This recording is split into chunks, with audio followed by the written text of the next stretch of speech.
Good day, everybody. Thank you all for being here today. Thank you for watching.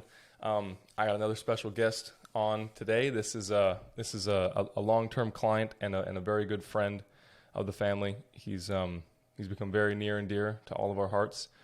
But without further ado, I want to introduce all of you guys to William Kem. William's got a pretty ridiculous story. I don't think you've heard anything like it before.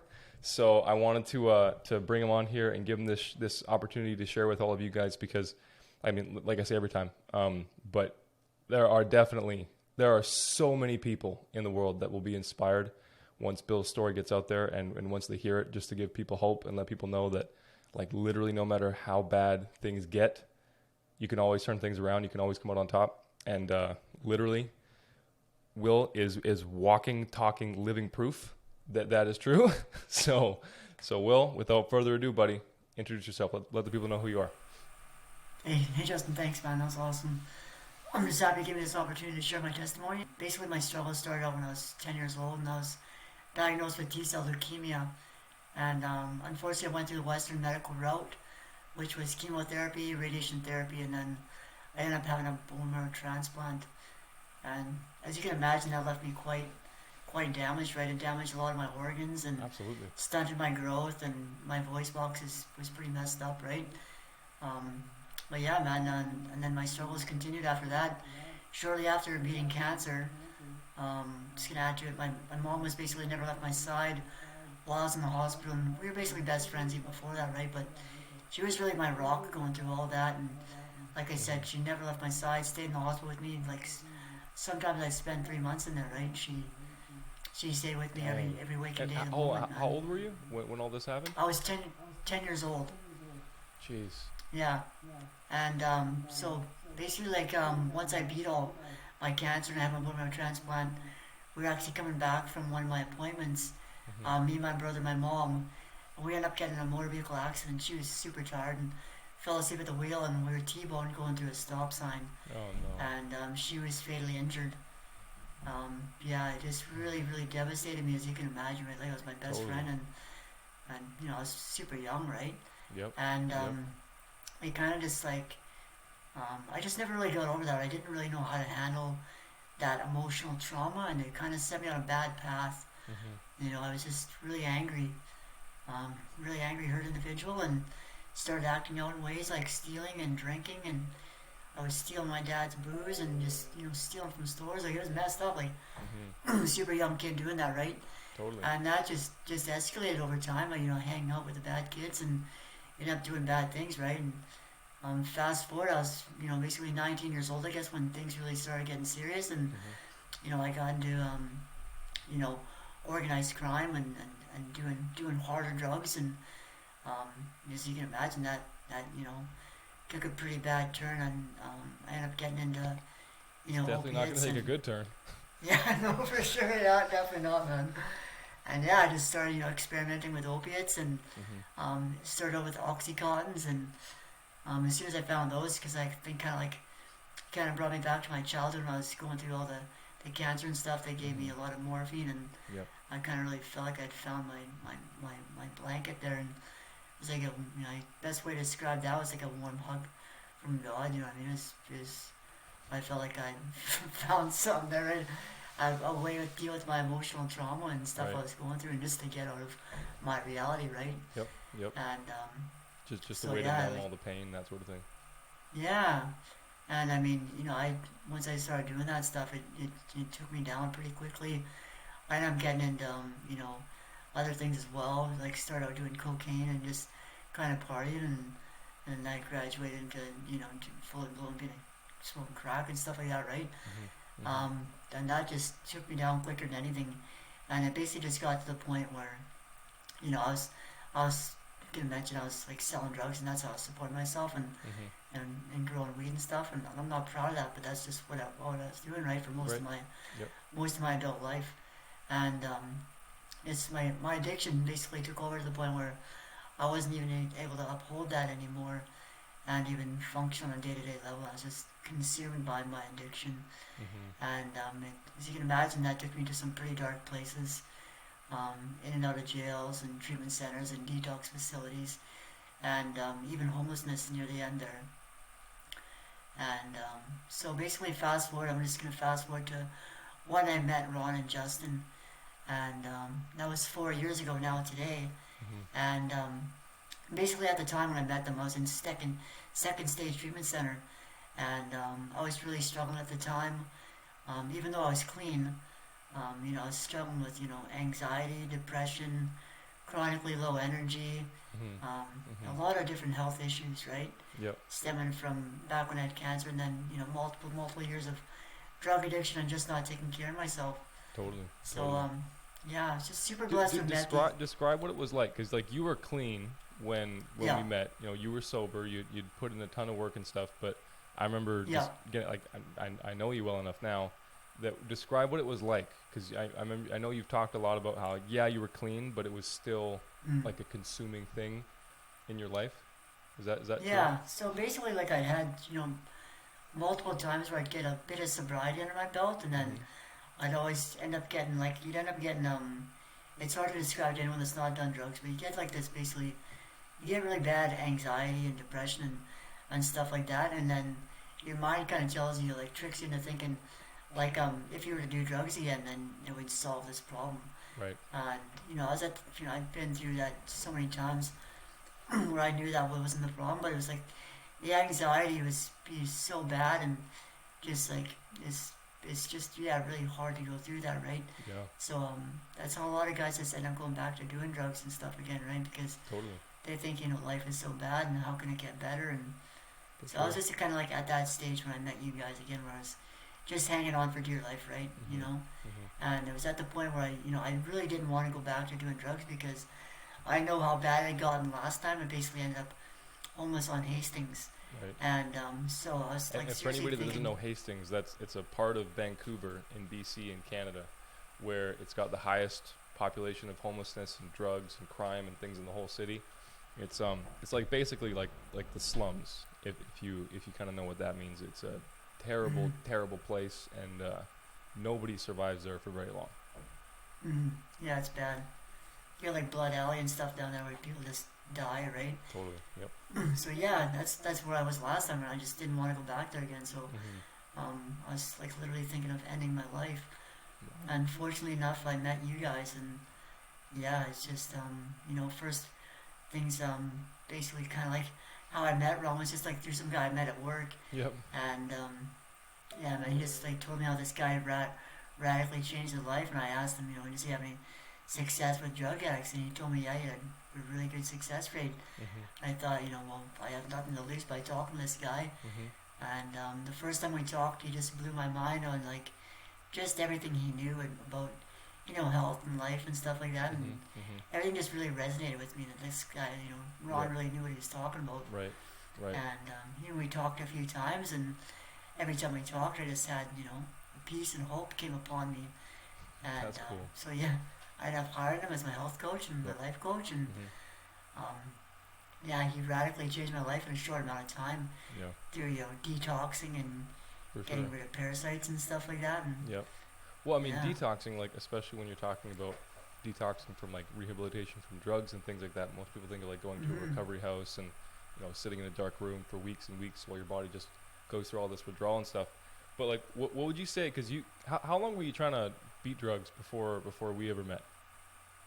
I'd say it was about a 9-year battle Okay. where I was sincerely trying to quit. So Right? you've done lots of detoxing in the past, like conventional detoxing from narcotics and things like that. Yeah. What was like? How was it different detoxing with us and working with my dad and during one of our programs and things like that versus like how detoxing went normally? Okay, well, detoxing normally it's like basically they just get you off the drugs. Yep. You know what I mean? There's no cleaning out the toxins and stuff that are still in your body, Mhm. or the drugs that are still in your body. Right? They're just Mhm. basically just getting you off it, of using drugs to the point where you're no longer having withdrawal symptoms, Right. right? Like Right. immediate withdrawal symptoms, right? Mhm. And so detox with you guys, it was like getting all that stuff out of my body. Mhm. Like even before I even did drugs, was getting all those toxins and stuff from my body, so my body could function on a much better level. Mhm. And basically, once I did all that, the anxiety and depression just went away, Mm. and it just never came back. Right. You know, and it was just like I would best describe it as a deep detox, like you guys teach on a cellular level, Mhm. Mhm. which now I now recognize, which would be super crucial for all those guys that are going through treatment. Like none of them get to experience what being healthy feels like because Right. that's not a part of the detox and even the treatment centers, right? They're still Yeah. For eating sure. bad foods and Mhm. drinking bad water and all that stuff, right? Totally. Totally. And so like so you've been like how long you been clean now? 5 years. And what was it like before we met when you were clean versus now? Because like I know a huge part for you, at least just from what you've talked about in our conversations and things like that, is just when you were finally able to beat not just the addiction and the just all the bad habits and stuff, but like literally the Mhm. cravings. That was what really changed things for you. Describe what that was like. The best way to describe that is like I was like set free. Mm. Like it was. Like I said, that stuff consumed me for a long, long time, right? Yep. Yep. And it was just the mental torture of not feeling comfortable in my own skin, which I Mhm. think is what drove me to doing drugs and stuff in the first place, right? Right. Having so much pain, and then For sure. just getting through all that, and just feeling just absolutely amazing in my body and my mind, and Mhm. it's just like I couldn't imagine going back to where I was doing drugs. It just so not worth it. Yeah.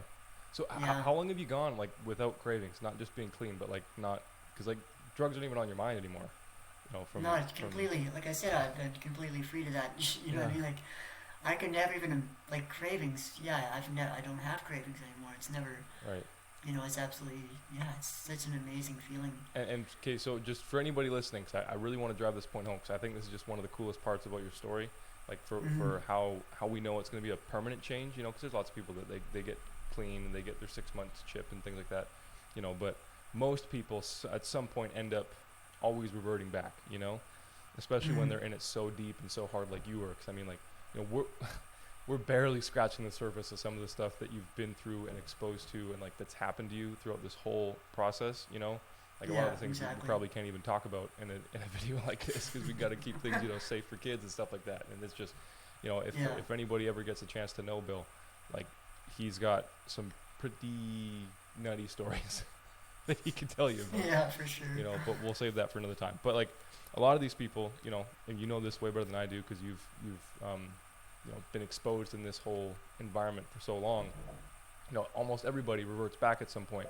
So what Mm. like what's the what do you think is the biggest factor for you for why you don't have cravings and why you're so confident that you're never going to go back to the way things were before? Basically, because I was shown a better way to live, Mm-hmm. and the detox was absolutely massive. Like, I'm Mm. convinced of that. I was kind of skeptical at the time, right? Mm-hmm. Mm-hmm. And then just that radically transformed my whole life, obviously. Mm-hmm. If you could pick one thing in the whole program, like what can you attribute to you not having the cravings anymore as far as like things that we've done? Like was it the diet? Was it some kumbaya, happy-go-lucky affirmations? Like what describe to the people a little bit about what your experience was like working with us and why you think it worked so Honestly, well. I would say it's what drives most people to do drugs, I believe, anyways, Mm-hmm. is the fact that they're so unhealthy mentally, physically, spiritually, and emotionally. Mm-hmm.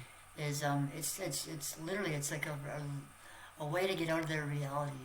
Right. You know what I mean? Because when Yeah. I started drinking and experimenting with drugs and stuff, um, like I didn't feel comfortable in my own skin. Mm-hmm. But when I got high or I got drunk, Mm-hmm. I was so comfortable. I could interact and not worry about the past and stuff. Not worry about the mental and emotional trauma that I went through. Mm-hmm. It was literally like it just helped me forget about all that stuff and Yeah. to cope with all that, right?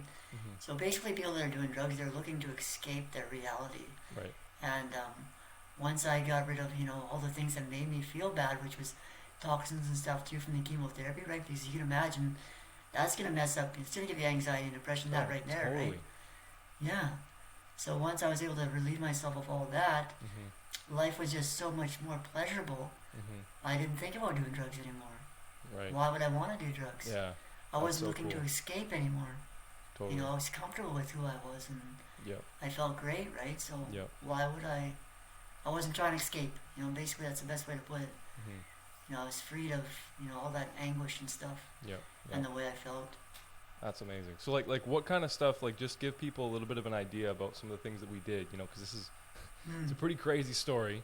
You know, and like I said, we're barely scratching the surface of it. So just paint a little bit, a little picture for everybody watching. Like, what were some of the things that you did? What were some changes you made? What was it? What was the program like? That sort of thing. You know, because I really want to.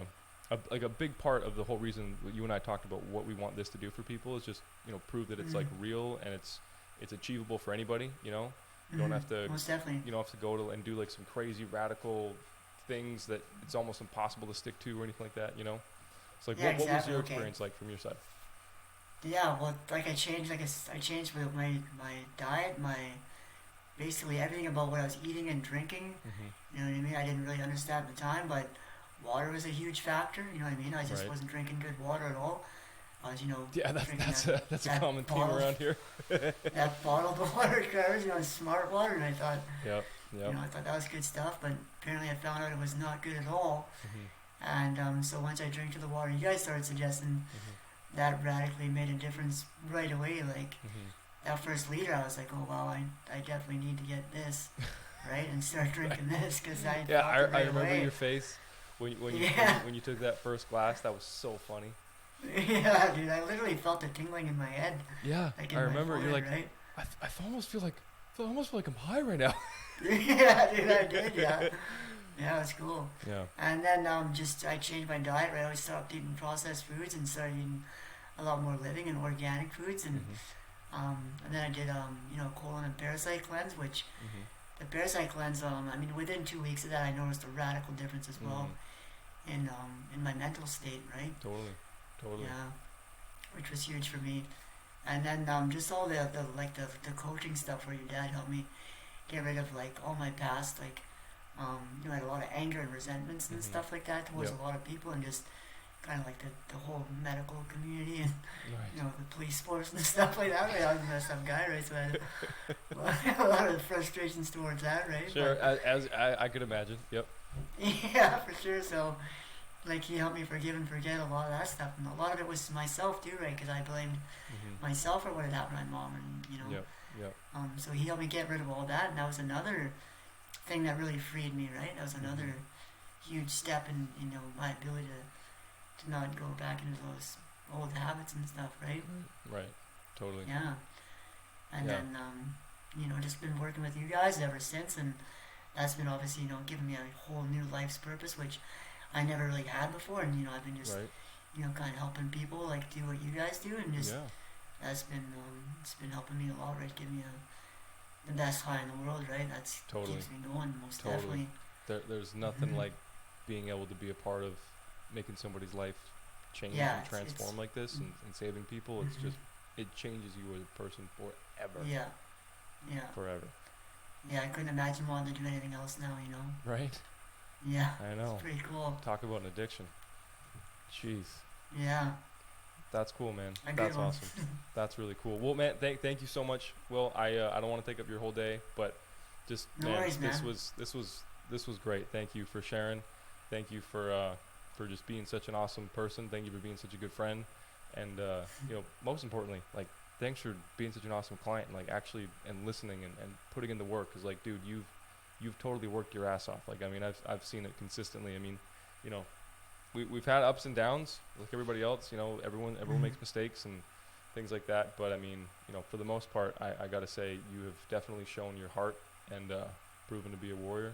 So, dude, I just want to say, props, congratulations. Yeah. This is Well, no, thanks a to you, huge man. Thanks achievement. for having me on here. Yeah, Thanks, of bro. course. Before Really we go, appreciate do you that. got any words of wisdom? Any advice for anybody watching? Like anything you want to say? If there's anything anyone can take away from hearing your story, or any lessons you've learned from your experience and all that kind of stuff, anything you can share with Yeah, the no. audience? Yeah, no, most definitely. Like, I think, like, I'm a prime example of, like, no matter how, like, tough things get or how hard life is at that time, Mm-hmm. just know that, like, there's always hope, there's always a way out of there, because, like I said, I was struggled for many, many, many years, and, I'm just super, super grateful to have met you guys. Mm-hmm. So I would just, taken out of my story, I would just, just keep the hope, and Hmm. there is a better way than what you're doing, right? Totally. And it's just simple changes that are really can radically change your life, like they did with mine, right? So Big time. I mean, yeah, don't like give up on yourself. next to death, I mean, it doesn't really get much worse than some of the stuff that happened to you that you've been through, you know? So like, Yeah, if you could do it, like anybody could do it, because like exactly. outside of being in a third world war torn country, like it does not get like your life was a war, like, literally, you know. Yeah, it was got It pretty bad. yeah, man. Yeah. It's an inspiration, and it should be, because it's inspiring. Like the things, they can make a documentary about your life, no question, easy. Hmm. So yeah, man. Thank you for being awesome. Thank you for coming on here. Um, hopefully somebody's gonna get something good out of this. If nothing else, like you said, I mean, there's always hope, no matter what. So that's awesome. That was Awesome. beautiful. Thanks again for That was having me on beautiful, here, buddy. Justin. Thanks so much, Thanks, man. buddy. Have a great day. I'll talk to you soon. You as well. Okay. See you, Bye, man. pal.